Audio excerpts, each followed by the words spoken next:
Përshëndetje të dashur miq dhe mirë se erdhët sërish në kuzhinën time. Për sot ju kam sjellë një ëmbëlsirë speciale për të gjithë ata që pëlqejnë çokoladën. Del tepër e shijshme dhe është shumë e lehtë për të përgatitur. Gjithçka që ju duhet do shpjegoj gjatë videos. Del aq e shijshme saqë nuk ka shans t'ja kaloj asnjë pasticërisë. Masa do ju tregoj me lugë ose gota për të gjithë ju që nuk i peshoni dot.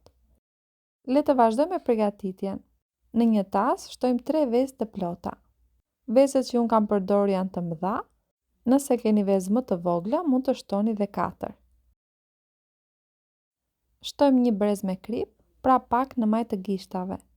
Pak vanilje, unë kam shtuar shurup, ju mund të shtoni çfarë të keni në shtëpi. 200 gram sheqer ose një gotë të ujit. Nëse do bëni matje me lugë, ju duhet parafërsisht 10 lugë gjelle. Vazhdojmë përzije mirë për 1 minutë. Ja pra ku e kemi gati. Shtojmë 200 ml qumësht ose një gotë të ujit, 100 ml vaj lule dielli ose gjysmë gotë të ujit, 100 g miell semolina, ndryshe quhet ermik ose griz, parafërsisht 6 me 7 lugë gjelle. Mund ta zvendçoni dhe me miell misri të imët, si ai që përdorim për ballokume. 170 g miell ose parafërsisht 9 lugë gjelle. Miellin të dashur miq do e sitim që mos të na mbeten trupa. Si fillim kam shtuar një pjesë dhe më pas do shtojmë dhe pjesën tjetër. Vazhdojmë me përzije mirë. Ja pra shtojmë dhe pjesën tjetër. Siç ju thash gjithsej do i duhet 170 g miell ose parafërsisht 9 lugë gjelle. Duhet të ketë këtë konsistencë që shikoni në video. Nuk do jetë shumë e trash, por mos harroni që do shtojmë dhe kakaon dhe ndaj mos shtoni më tepër miell. 2 lugë kafeje pluhur për pjekje, baking powder fryrës ose 15 gram dhe në fund 100 gram kakao ose 5 lugë gjelle të plota. Është shumë e rëndësishme ta sitim mirë që mos të na mbeten trupa. Vazhdojmë me përzije mirë. Mbledhim ansorët me një shpatull ose një lugë në këtë mënyrë që mos të mbetet mielli i thatë. Ja pra brumin e kekut e kemi gati. Do na duhet një tepsi 20 me 30 cm. Lyejm pak me gjalp ose vaj.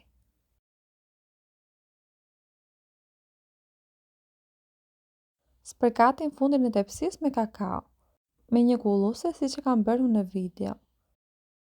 Vazhdojmë shtojmë brumin e kekut.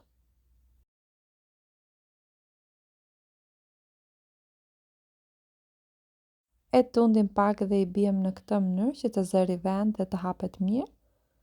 Pjekim në furrë të parangrohur në 180 gradë për afërsisht 45 minuta. Ndërkohë vazhdojmë me përgatitjen e sherbetit.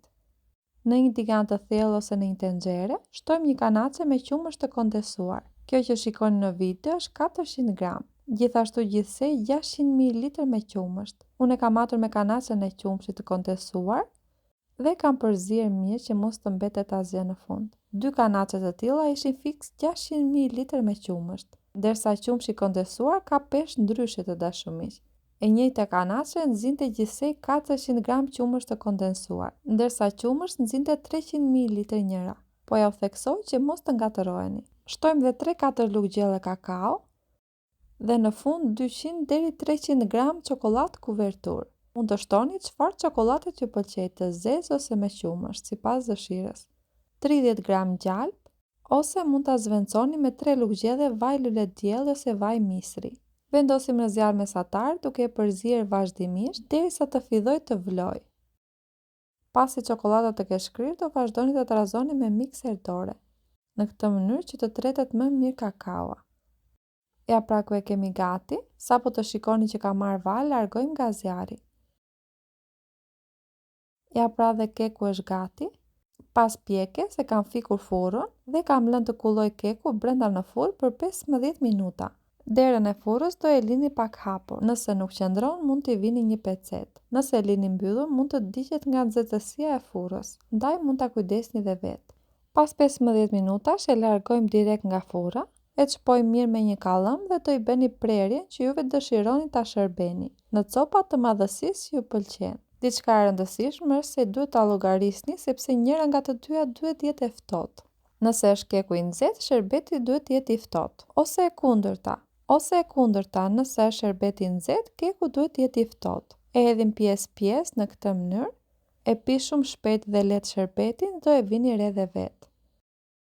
Pasi që kemi hedhur të gjithë, do e lëmë në njam për afërsisht 2 orë. Do e lini në temperaturë dhome të ftohtë, pra temperaturë dimërore. Në të kundërtën, nëse nuk është dimër, do e vendosni në frigorifer. Do e lini për 1 orë të ftohet në temperaturë ambienti dhe më pas do e vendosni do e ruani në frigorifer. Mund t'i dekoroni copat sipas dëshirës. Gjëja më e lehtë që mund të bëni, siç e kam bërë në video, i kam hedhur pak arë të bluar sipër. Duket tepër mirë dhe e thyen pak atë ngjyrën e errët të çokoladës. Ja pra të dashumiq, ku përfunduam dhe me recetën e sotshme. Një ëmbëlsirë që ja vlen ta provoni sepse realisht del super e shijshme. Për ata që do e provojnë, punë të mbarë dhe u bëft të mirë. Gjithë të mirat, bashkë mirë dëgjofshim.